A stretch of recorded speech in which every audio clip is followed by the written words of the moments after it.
तो चलिए बच्चों, कोई एक बच्चा क्लास में अभी लीव किया है, कोई इशू नहीं, अभी देख लेंगे उसको। आप लोग लास्ट क्लास तक जो भी कराया था आई होप करके आए होंगे, हाँ या ना? Yes, sir. Yes, sir.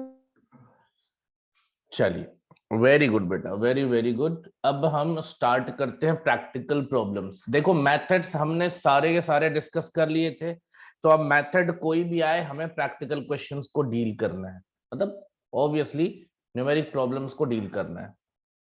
तो अब क्या करेंगे, अब हम शुरू करेंगे स्टार्टिंग से, एक एक इलस्ट्रेशन को डन करेंगे। देखो कुछ में कुछ कंसेप्चुअल मिस्टेक भी है, कुछ इलस्ट्रेशंस में कंसेप्चुअल मिस्टेक भी है, तो उसको हम करेक्ट करते हुए चलेंगे और जहां तक पॉसिबल होगा, अदरवाइज मैं अपनी बुक से क्वेश्चन करा दूंगा। पहला क्वेश्चन क्या है, जरा ध्यान से देखना बेटा, बहुत सिंपल क्वेश्चन है। वैसे ये क्वेश्चन 11th स्टैंडर्ड को भी जस्टिफाई नहीं करता, उससे भी इजी है, बट फिर भी कोई नहीं है तो करना है। Jan Brothers acquired a machine on 1st of July 2018 at a cost of rupees 14 lakh and spent rupees 1 lakh on its installation. हाँ या ना जवाब दो बेटा। Yes, sir. Now the next thing is the firm writes of depreciation at 10% per annum original cost of the original cost. कौन सा method है बेटा ये? Straight line method. What is the concept? What is the concept? Straight line method में depreciation कैसे charge होता है हर साल?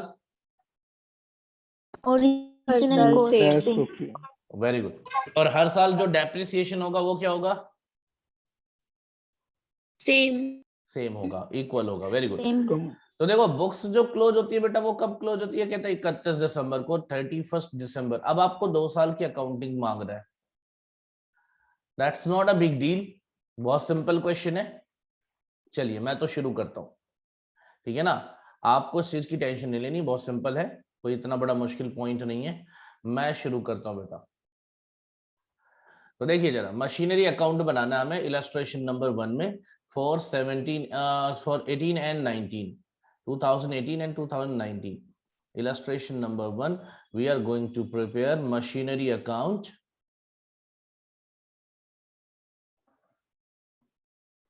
ध्यान देना बेटा, फॉर्मेट आपको पता रहना चाहिए, और जो फॉर्मेट है वो फॉर्मेट फिक्स है बेटा, वो आपको करना ही है। डेट का भी कॉलम होगा इसमें, पर्टिकुलर का भी कॉलम होता ही है, वो तो होना ही है, और अमाउंट का। 11th स्टैंडर्ड में आपने जो फॉर्मेट सीखा था वही फॉर्मेट है, फॉर्मेट नहीं बदलते बेटा।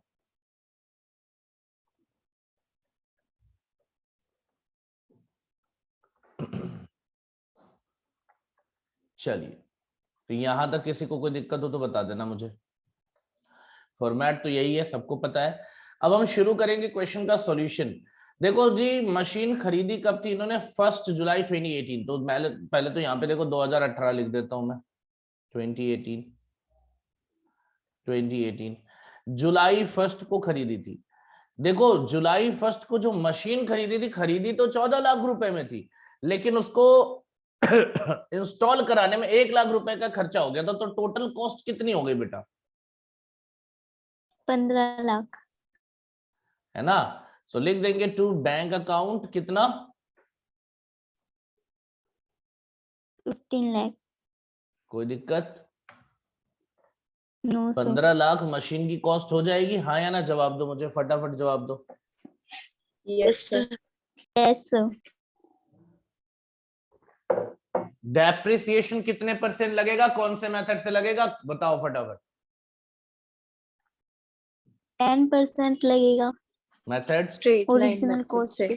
और कौन सी डेट को लगेगा? कहता है ईयर एंड होता है December 31। तो आप ध्यान देना, ध्यान देना, 31 जुलाई, सॉरी 1 जुलाई से 31 दिसंबर तक, हाँ या ना? कितने महीने हुए बेटा?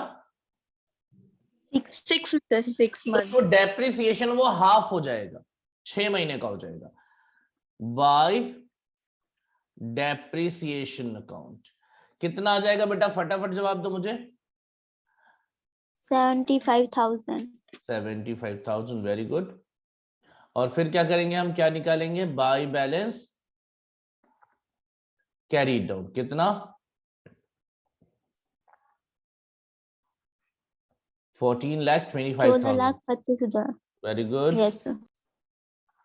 क्लियर हो गया। एक साल का काम हो गया। 2019 में चलते हैं। 2019, जैसे ही 2019 दिखाई देता है कुछ अच्छे से दिन याद आने लगते हैं क्योंकि 2020 के बाद से तो नरक की जिंदगी जी रहे हैं, है ना बेटा? Yes sir. वैसे तुम लोग तो खुश हो गए एग्जाम पॉइंट ऑफ व्यू से, क्यों? 11th के एग्जाम नहीं हुए, मौज से पास हो गए, क्यों? 12th के एग्जाम अभी मुझे जहां तक लगता है एग्जाम कैंसल्ड हो जाएंगे, इसलिए देखो मुझे लगता है, ये मैं अपनी पर्सनल चॉइस बता रहा हूँ, पर्सनल व्यू बता रहा हूँ, ऐसा नहीं है कि ये पब्लिकली मतलब गवर्नमेंट का व्यूज है। देखो पर्सनली जो मुझे फील हो रहा है कि एग्जाम 12th के होंगे कैंसिल, और वो जो प्री बोर्ड या जो थोड़ा बहुत टेस्ट वेस्ट स्कूल बेस पे रिजल्ट बना के भेजा जाएगा, ठीक है, और गवर्नमेंट क्या करेगी, सबको ही पास कर देगी। या फिर एक दूसरा ऑप्शन दिखता है कि हो सकता है ये कोई ऐसा पैटर्न सेट करे जहां पे एमसीक्यू बेस्ड ऑनलाइन एग्जाम हो, लेकिन उसमें मैं पॉसिबिलिटी बहुत कम दिखा सकता हूं, क्योंकि बहुत कम पॉसिबिलिटी ऑनलाइन वाले का, कैंसिलेशन का ही ज्यादा लगता है। ठीक, वन मोर थिंग, आपको क्या सजेशन है, आप और आपके जितने भी जानने वाले हैं, जितने लोग सीए सीएस सीएमए सब करना चाहते हैं, उनको एक बार ये सलाह जरूर दे दो कि वेट करने से कोई फायदा नहीं, ये समय निकल जाएगा ना। जैसे आप लोग तो चलो समझदार बच्चे निकले, आपने समय को पहचाना कि समय वेस्ट करने से कुछ नहीं होगा। भाई एक बात बताओ, अगर आप 12th के चक्कर में घर पे बैठे रहोगे, अब मुझे एक जवाब देना, 12th के चक्कर में घर पे बैठे रहोगे, आपको उस बैठे हुए टाइम से क्या आउटपुट मिलेगा? बेटे 12th की पढ़ाई ना होने वाली, अभी जितनी पढ़ाई करनी थी कर ली है। रही बात एग्जाम की डेट, जब कंफर्म हो जाएगी, अगर एग्जाम होना कंफर्म होगा तभी पढ़ाई का मन लगेगा, तो वो तो होगा नहीं, यानी टाइम पूरा वेस्ट जा रहा है। और जिसको एक सक्सेसफुल प्रोफेशनल बनना, जिंदगी में कुछ लायक बनना है ना, वो कभी टाइम का वेस्ट नहीं करता, टाइम बैठ के इंतजार नहीं करता समय का, क्योंकि समय किसी का इंतजार नहीं करता। और एक चीज याद रखना, जिंदगी में हमेशा कोई भी अच्छा काम करने के लिए कोई भी समय खराब नहीं होता, है ना, और कोई बुरा काम करने के लिए कोई भी समय अच्छा नहीं होता, याद रखना। यानी अच्छा काम करने के लिए एट ए टाइम जब दिमाग में वहीं से शुरू हो जाओ, ये नहीं कि समय आने पे करेंगे, कहीं कोई नहीं, जो समय आ जाए वही समय अच्छा है। अगर आपको अच्छा काम करना है तो हर घड़ी अच्छी घड़ी है, शुभ घड़ी है, पंडित जी को दिखाने की जरूरत नहीं है ना, पंडित जी नहीं बताएंगे शुभ घड़ी क्या होती है। आपको अगर कोई अच्छा काम करना, शुभ काम करना, तो हर एक घड़ी शुभ घड़ी है ना। अब इस चक्कर में शादी वादी के टाइम पे मत ऐसे कर देना यार कि पंडित जी को नहीं दिखाएंगे, अब शादी अच्छा काम है, चलो कर लेते हैं। चलिए तो देखो, जितने भी आपके जानने में बच्चे हैं, उनको अगर आप सलाह देना चाहते हो तो ये सलाह जरूर देना, अगर कभी आपसे कोई सजेशन लेता तो ये सलाह जरूर देना कि भाई जो तुम कर रहे हो वो टाइम वेस्टेज है, आप अपनी क्लासेस शुरू करो, सीए सीएमए जो भी बनना है बनना शुरू करो, आप टाइम वेस्ट मत करो, क्योंकि ये टाइम बैठा नहीं रहेगा बेटा। आपको पता 2020 इसी इंतजार में कई लोगों ने 2020 गवा दिया।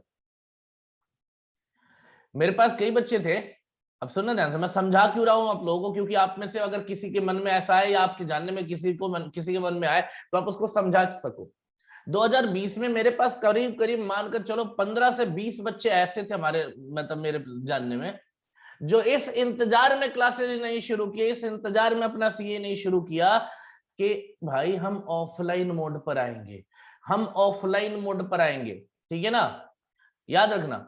और आपको पता है ना कि पूरा 2020 कैसे गया है, मुश्किल से 2 महीने हमने ऑफलाइन क्लास चलाई है, 2 से 3 महीने, वो भी जबरदस्ती।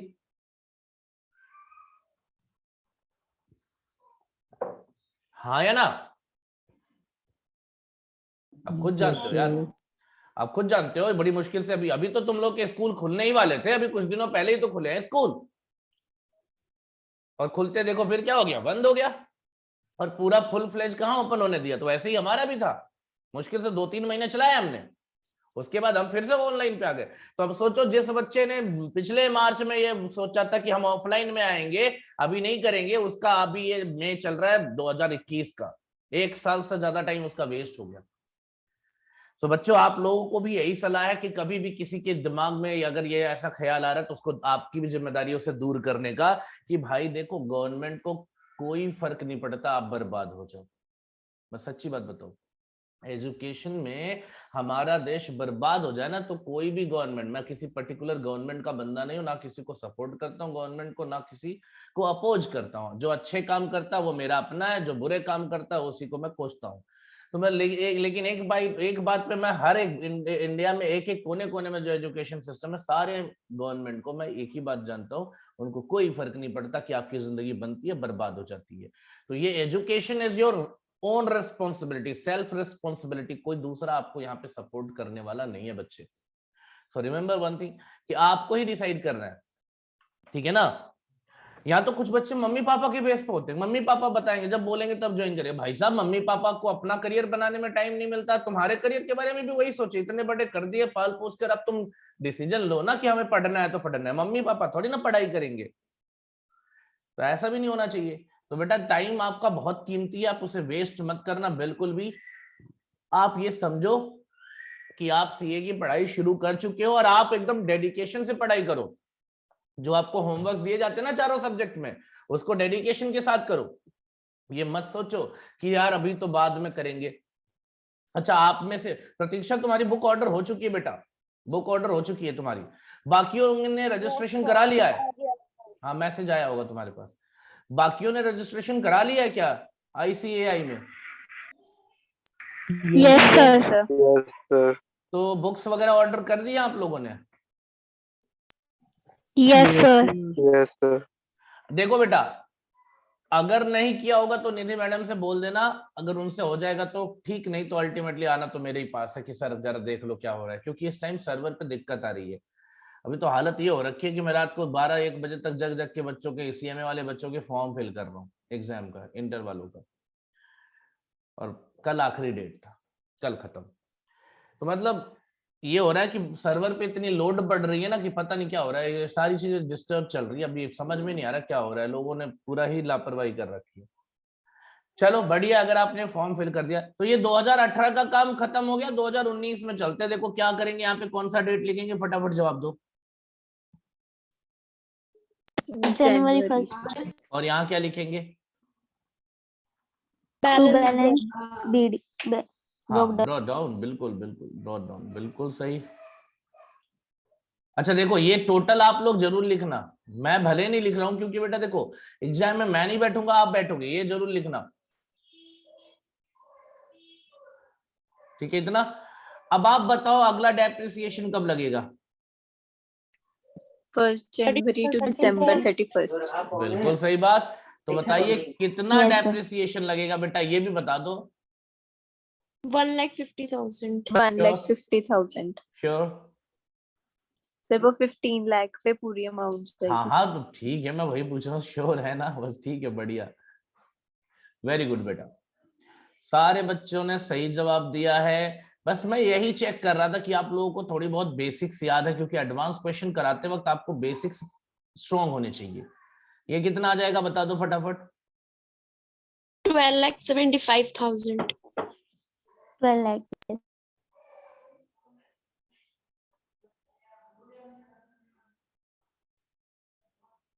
हो गया बेटा ये? Yes sir. तो ये हो जाएगा आपका। अब देखो सेकेंड इलस्ट्रेशन, ये आपका SLM मेथड समझाने का, ये कुछ नहीं एग्जाम में नहीं आता, आएगा तो समझो मजाक करा गया आपके साथ। सेकेंड इलस्ट्रेशन भी बिल्कुल सेम है, बिल्कुल सेम है, बस मेथड बदल दिया गया है। Rights of depreciation 10% per annum every year. अब यार मेथड तो सर बताया नहीं, वैसे यहां मेथड बता दिया है, आप देख सकते हो, ठीक है ना, मेथड यहां बता रहा है, हाँ या ना? Yes sir. लेकिन अगर नहीं Yes, बताता sir. तो भी आपको मैं एक जनरल बातें बता दूं। अगर आपको इन्फॉर्मेशन में like cost of asset, useful life और सोल्वेज वैल्यू देने लगे, स्क्रैप वैल्यू देने लगे, तो आप ये समझ जाना मेथड बोले ना बोले, अगर मेथड नहीं बोलता, साइलेंट है क्वेश्चन, तो कौन सा मेथड याद रखोगे? SLM लगाओगे, आप याद रखना, ठीक है बेटा। और अगर केवल Yes, sir. परसेंटेज दे दिया, ध्यान से देखो, केवल परसेंटेज दे दिया और कुछ नहीं बोला, तो आप ये समझ जाना कि यहाँ WDV मेथड लगाना बेटर होगा, ठीक है ना। ये जनरली बात है, वैसे तो क्वेश्चन बोलेगा, ऐसी टेंशन की बात नहीं है, लेकिन कभी अगर आपके साथ आमना सामना हुआ तो ऐसा समझ लेना, यहाँ तो खैर क्वेश्चन बोल रखा है WDV मेथड। तो देखो WDV मेथड सेम क्वेश्चन है बेटा। तो मैं क्या करता हूँ, देखो मैं क्या करता हूँ, मैं आपका समय बचाने के लिए क्या करता हूँ, टेंशन मत लो आप, है ना, मेरे रहते हो टाइम वेस्ट नहीं होगा। यार क्या होता है दो मेथड ऑफ डेप्रिसिएशन में क्या होता है बेटा, फटाफट जवाब दो। तो मेथड ऑफ डेप्रिसिएशन में क्या होता है, फटाफट जवाब दो मुझे बेटा। मेथड ऑफ डेप्रिसिएशन में केवल और केवल अमाउंट ऑफ डेप्रिसिएशन बदलता है, याद रखना। मेथड ऑफ डेप्रिसिएशन में क्या बदलता है, अमाउंट ऑफ डेप्रिसिएशन जो हर साल का होता है वो बदल जाता है। हाँ या ना। अब आप Yes, ये sir. कहो Yes, कि sir. सर इसमें अकाउंटिंग का तरीका बदल जाता है, तो आप ये गलत बात कर रहे हो। अकाउंटिंग का तरीका नहीं बदलता। क्या बदलता है बेटा, अमाउंट ऑफ डेप्रिसिएशन, ठीक है ना, अमाउंट ऑफ डेप्रिसिएशन। आपको जानकर इस बात से बहुत ज्यादा खुशी मिलेगी कि when we are talking about the same asset with the same rate of depreciation, ध्यान से देखना, सेम रेट ऑफ डेप्रिसिएशन, फिर चाहे एसएलएम हो चाहे डब्ल्यूडीवी, यानी सेम एसेट पे अगर सेम रेट ऑफ डेप्रिसिएशन चलाया जाए तो चाहे एसएलएम मेथड हो चाहे डब्ल्यूडीवी मेथड हो, पहले ईयर का रिजल्ट क्या होगा, सेम होगा। हाँ या ना। Yes, बोलो बेटा। sir. Yes, sir. तो ये कभी कभार पूछ लिया जाता है, पूछ लिया जाता है कई बार, ठीक है ना, समझ में आई बात। तो कभी कभार पूछ लिया जाता है, Yes, कभी कभार sir. Tricky question true false में पूछ लिया जाता है। तो याद रखना, फर्स्ट ईयर डेप्रिसिएशन अगर सेम रेट और सेम एसेट है तो फर्स्ट ईयर का डेप्रिसिएशन क्या होगा, सेम होगा। तो फर्स्ट ईयर में कोई चेंज नहीं आएगा, लेकिन सेकेंड ईयर में जो डेप्रिसिएशन लगेगा वो एसएलएम मेथड में किस पे लगता है बेटा, फटाक से बोलना। Original cost पे. और डब्ल्यूडीवी मेथड में किस पे लगेगा, Brought down पे 1425. 14,25,000, क्योंकि यही है ओपनिंग डब्ल्यूडीवी। तो कितना आ जाएगा 10% बेटा, 142500। I hope you are getting this point, yes no. Yes, sir. अब बैलेंस बता दो Yes, फिर। sir.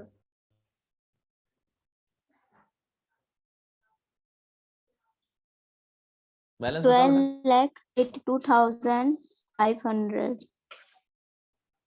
बाकी लोग कैलकुलेशन क्रॉस चेक करते रहना। कैलकुलेटर ले लिया आप लोगों ने या नहीं लिया, किसी ऐसे बच्चे ने जो कैलकुलेटर नहीं लिया, ऐसा भी है कोई?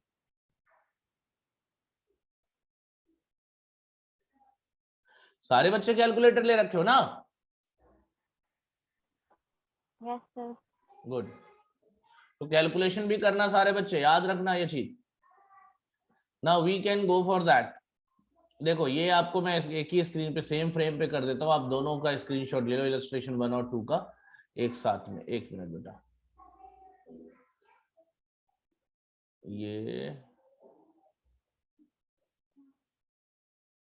ये लो स्क्रीनशॉट ले लो, इलस्ट्रेशन 1 और 2 खत्म।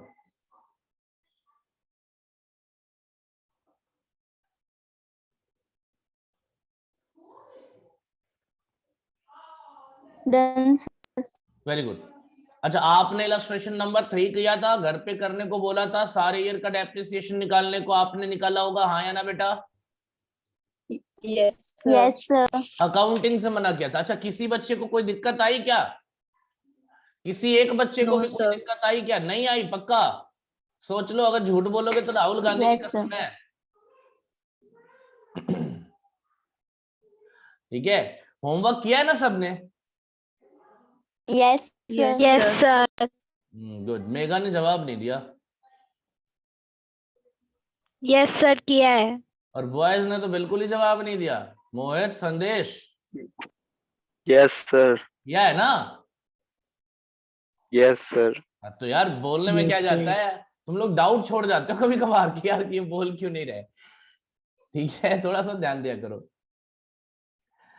चलिए, तो देखो बेटा, अभी मैंने आपको केवल थर्ड इलस्ट्रेशन में कैलकुलेशन के रिगार्डिंग बोला था, मैंने आपको अकाउंटिंग से मना किया था, लेकिन अब मैं अकाउंटिंग कराऊंगा क्योंकि मैं सीक्वेंस में सारे इलस्ट्रेशन की बात करने जा रहा हूं। Illustration number 3. Messrs. Akash and company purchased a machine for rupees 10 lakh, estimated useful life and scrap value 10 year and rupees 120,000 respectively. The machine was put to use on 1st of January 2014, you are required to show machinery account and depreciation account in their books for 2019 only, not 14, 15, 16, 17 and 18. मतलब आप पिछले कुछ साल को नहीं show करोगे, सीधा कहां जाओगे बेटा? सीधा कहां बात करनी है? 2019 की बात करनी है। तो देखो जी, हमें तो बनाना है एसेट अकाउंट 2019 का। तो चलिए जरा शुरू करते हैं क्वेश्चन को। अब इसमें देखो, आपने कैलकुलेशन कर रखा है, तो थोड़ा सा आपको जब चीजें समझाऊंगा तो इजी फील होगा। ऑल्दो मैं थोड़ा जो आपने कैलकुलेशन करा वैसे बिल्कुल यूज नहीं करूंगा, लेकिन आपको इजी फील होगा। मशीन खरीदा था भाई ने, तो बनाएगा कौन सा अकाउंट? Obviously machinery account.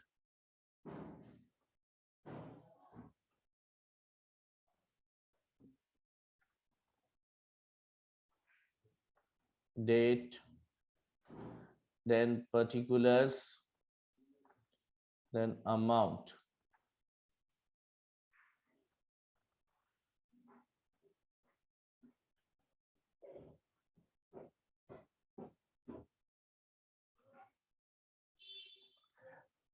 अब देखना ध्यान से बेटा, क्योंकि क्वेश्चन ने आपसे डिमांड करी है 2019 की 2019 की, ध्यान से देखना।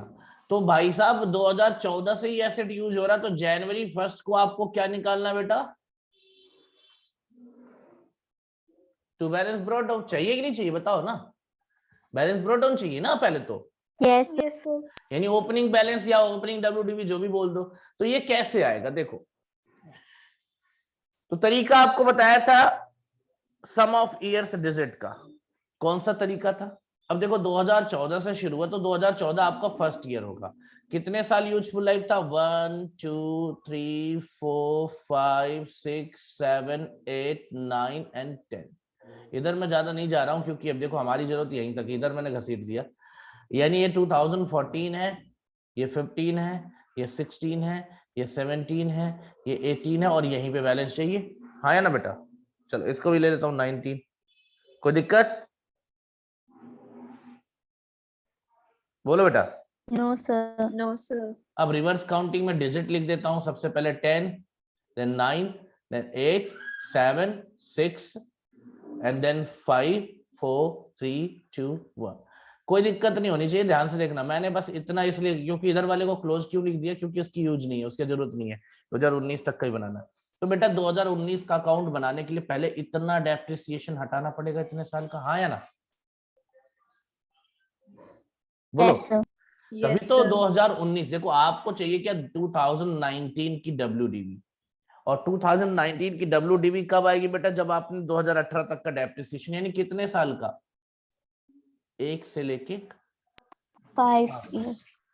तो देखो आपको करना कुछ नहीं, वर्किंग नोट में ये लिखना है। वर्किंग नोट बनाने जा रहा हूं, ध्यान से देखो। डेप्रिसिएशन फ्रॉम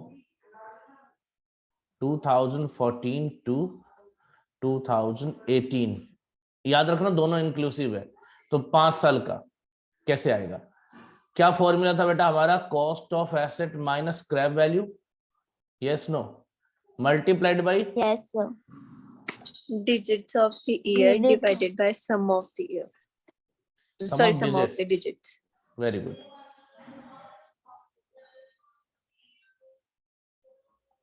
तो देखो बेटा 5 साल का कंबाइन करना है ना, तो चलो भाई पहले तो बताओ कॉस्ट ऑफ एसेट कितना था? 10 lakh. 10 लाख का कॉस्ट ऑफ एसेट था, 120,000 का WDV स्क्रैप वैल्यू था। So we are writing it down 10 lakhs minus 120,000। हाँ या ना? Yes, sir. Yes, sir. Multiplied by में डिजिट ऑफ द ईयर, तो डिजिट कितना होगा? ये 5 का कॉम्बिनेशन होगा ना, पांचों ईयर्स की बात कर रहा है, तो पांचों का समेशन बता दो कितना होगा? I think 40 40. Yes, sir. Divided by 55. कितना आ गया?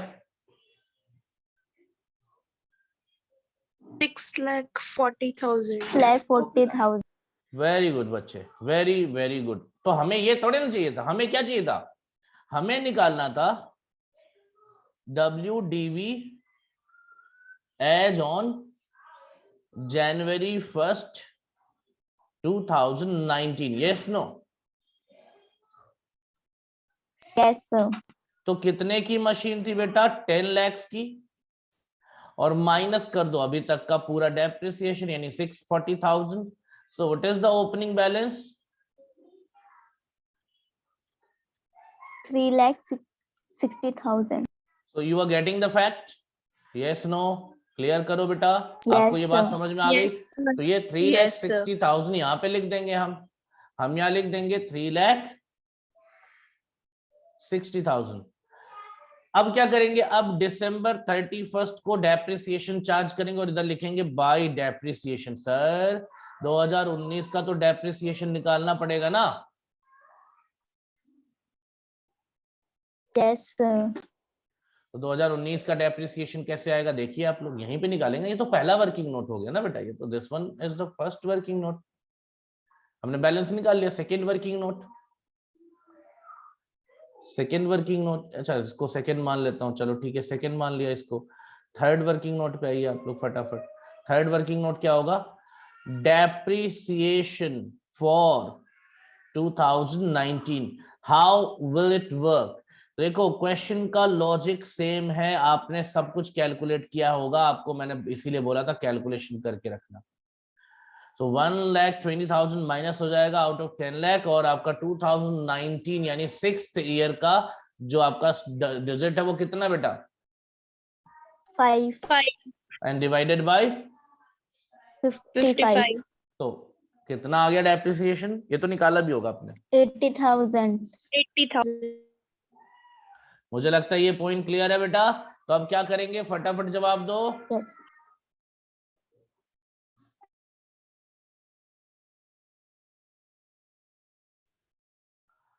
कितना आएगा बेटा? 80,000. और 80,000. अब क्या निकालना है? By balance Balance carry down. Down. कितना आएगा बेटा? 2,80,000.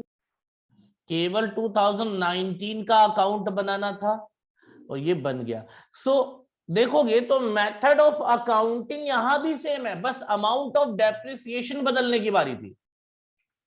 हाँ या ना बेटा? Yes, sir. तो आपने देखा होगा. अब ये चीज मैं इरेज कर दे रहा हूं क्योंकि ये आपके लिए रेलिवेंस नहीं रखता यार. ये इतनी रेलिवेंट बातें नहीं है. ये तो आपको मैंने वैसे ही समझाया था कि आपको ये सब चीजें, लेकिन एग्जाम में शो करने की जरूरत नहीं है. सर अगर हमें यूज करना हो तो रफ वर्क पे कर लेना ना बेटा. काउंटिंग लिख लेना, रिवर्स काउंटिंग लिख लेना रफ वर्क पे करके उसके बाद उसके आंसर निकाल के अपना वर्किंग नोट बना लेना. हाँ या ना? Yes, sir. तो टेंशन की तो बात ही नहीं है हमें. ठीक है बेटा, ये आपका वर्किंग नोट भी आपके साथ आ गया. देखो ये क्वेश्चन कराने का उद्देश्य बस इतना था कि अगर आपसे क्वेश्चन पूछा जाए और आपको सम ऑफ यस डिजिट मेथड का क्वेश्चन दिया जाए तो इसी स्टैंडर्ड का दे सकता है बेटा. 5 नंबर तक का वेटेज रखता है एग्जाम में. 5 से ज्यादा मत उम्मीद करना. अगर 5 नंबर में क्वेश्चन आता तो ये आ सकता है, क्योंकि इसमें केवल कैलकुलेशन है, बस ज्यादा से ज्यादा कैलकुलेशन है. इतना भी मुश्किल नहीं है कि आपको इसके 10-15 नंबर दे दिए जाए. बिल्कुल नहीं बेटा, इतना काफी है. तो इस क्वेश्चन का भी स्क्रीनशॉट ले लो. आपको कैलकुलेशन तो पहले ही कर रखा था, लेकिन आपको मैंने डिटेल्ड में करा दिया इस इलस्ट्रेशन 3 को. फटाक से इसका स्क्रीनशॉट ले लो.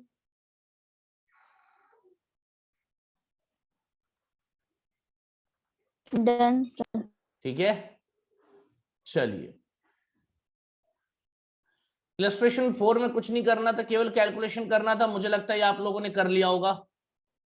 Yes, sir. Yes, sir. Yes, sir. 5th भी वही है. Yes, sir. 6th में, 6th तो दोस्तों मजाक है. क्या मजाक है? देखो डेप्रिसिएशन निकाल लिया था ना आपने. हाँ या ना जवाब दो. Yes, sir. तीनों साल का निकाल लिया होगा. 17, 18, 19. हाँ या ना? Yes, sir. Yes, तो sir. बिल्कुल. फिर करना क्या? फिर तो अकाउंटिंग तो सेम होगा ना. ओपनिंग कितने में खरीदा एसेट ये लिख दिया यहाँ पे. देखो ना एसेट की कॉस्ट लिख दी. पहले साल का डेप्रिसिएशन माइनस क्लोजिंग बैलेंस, फिर ओपनिंग बैलेंस, फिर दूसरे साल का डेप्रिसिएशन माइनस फिर क्लोजिंग बैलेंस, फिर तीसरे साल का ओपनिंग बैलेंस, फिर डेप्रिसिएशन, फिर क्लोजिंग बैलेंस. तो ये तो सिंपल है. यही तो अभी तक करते आ रहे थे हम. एसएलएम और डब्ल्यूडीवी में भी अकाउंटिंग ऐसी ही हुई है, बस अमाउंट ऑफ डेप्रिसिएशन निकालने का तरीका अलग था। यहाँ प्रोपोर्शनेट करो, वहां प्रोपोर्शनेट नहीं था, तो ये हो जाएगा बेटा। Yes, sir. ठीक है, अब एक चीज ध्यान देना, जब डेप्रिसिएशन अकाउंट बनाते तब क्या करते? भाई डेप्रिसिएशन अकाउंट का नेचर बताओ आप मुझे, बाकी छोड़ो, डेप्रिसिएशन अकाउंट का नेचर बताओ मुझे। पर्सनल है, रियल है या नॉमिनल है? फटाफट जवाब दो मुझे। Nominal. नॉमिनल है। बेटा नॉमिनल अकाउंट को साल के अंत में कहां ले जाते हैं? फटाफट जवाब दो इसका भी।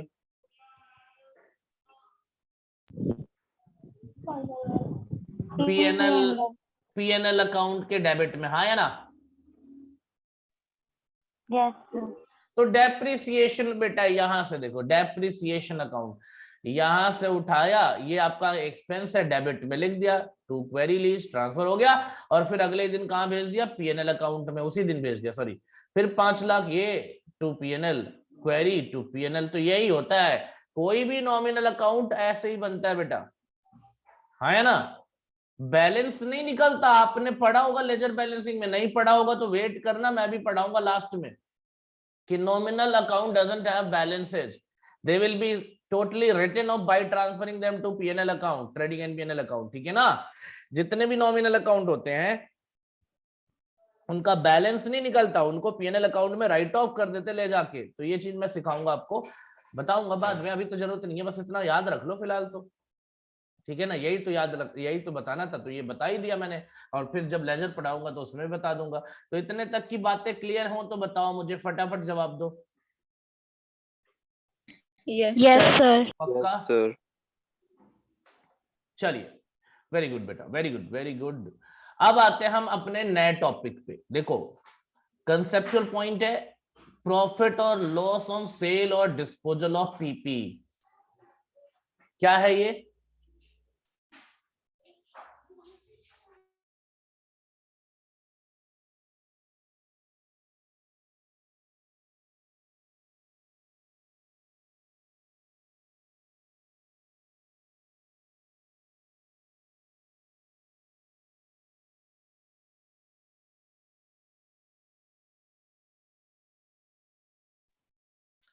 हाँ जी बेटा, देखिए तो हम क्या करने जा रहे हैं, नया टॉपिक हमारा क्या है?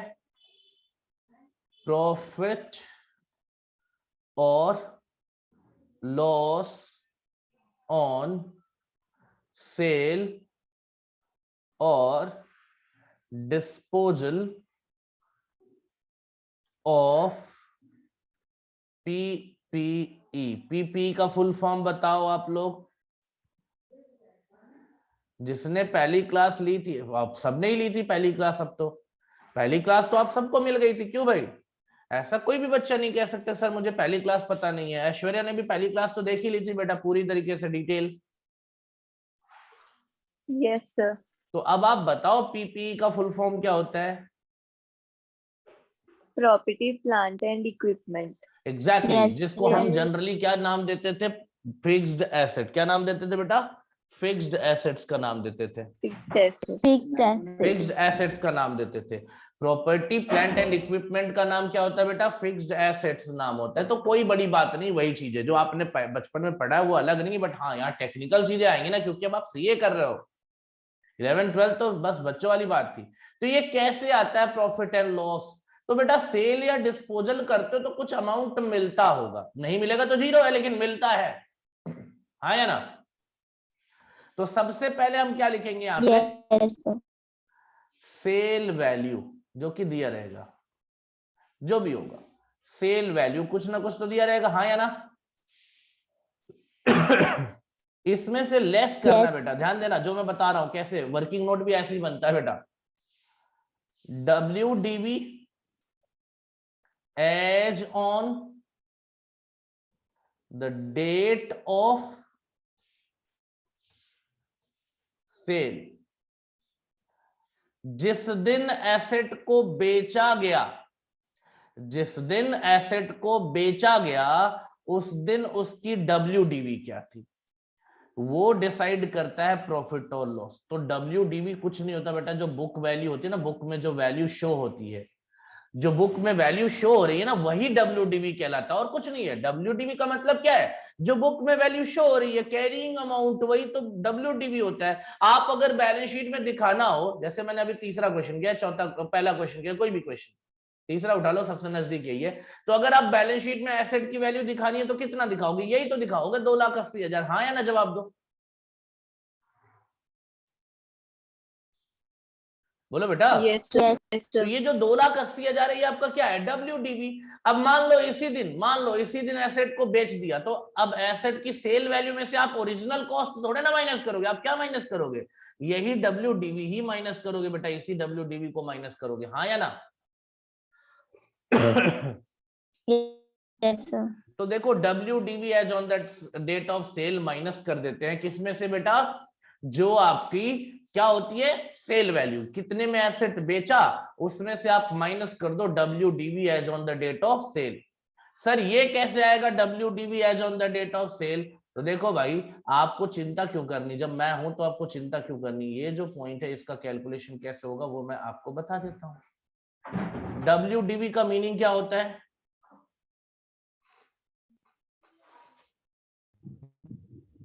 WDV का मीनिंग क्या होता है, value remaining after charging depreciation. हाँ या ना? तो WDV कैसे आएगा, कॉस्ट ऑफ एसेट। हाँ या ना? और लेस कर दो depreciation up to the date of sale. जिस दिन एसेट को बेचा गया है उस दिन तक का डेप्रिसिएशन माइनस कर दो, तो क्या आ जाएगा बेटा, WDV. As on the date of sale. मुझे नहीं लगता कोई दिक्कत होगी, जिस दिन आप एसेट को बेच रहे हो उस दिन तक का डेप्रिसिएशन निपटा दो, आपका आ जाएगा WDV as on the date of sale. आपको आराम से कैलकुलेशन करने की जरूरत नहीं है, उतना ज्यादा मुश्किल कैलकुलेशन करने की जरूरत नहीं है आप, ठीक है बेटा, तो आराम से आ जाएगा ये सब इस तरीके से। तो अभी कैसे होगा इसका अभी यूज करके